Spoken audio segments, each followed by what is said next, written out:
Let's have a look at the Shape tool. The Shape tool is located in the toolbar here, and the shortcut is U. There are a number of different shapes that we can create with this, including the rectangular tool. Please note, as we create this, if you press Shift, it will confine it to being a perfect square. I'm going to delete that one. The next shape is the rounded rectangular tool. This also creates a rectangle, but it has the option of having curved edges. You can access the properties for the curved edges in the Properties panel. If you do not see the Properties panel over here, you can go to Window and bring up Properties here.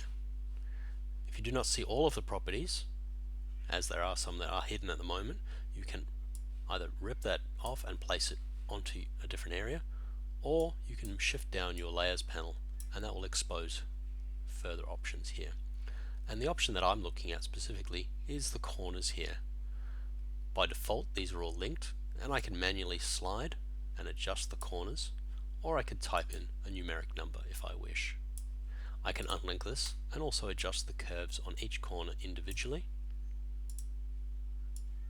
like so, and create some rather interesting graphical shapes.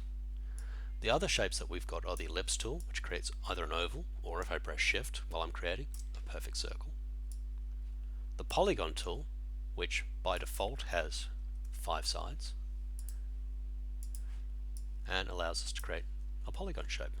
We can change our sides as a minimum of 3 as a triangle, or as a maximum of 100, which is quite difficult to see, but it has 100 sides. I'm going to delete that one.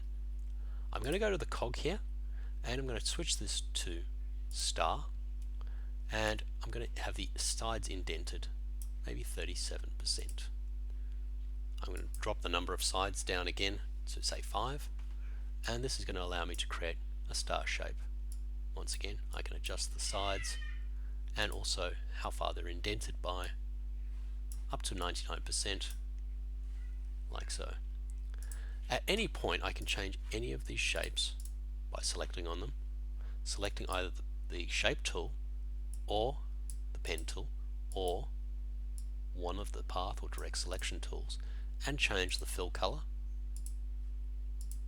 and the stroke color and the stroke size as I wish. This is one of the advantages of using vector-based shapes and paths.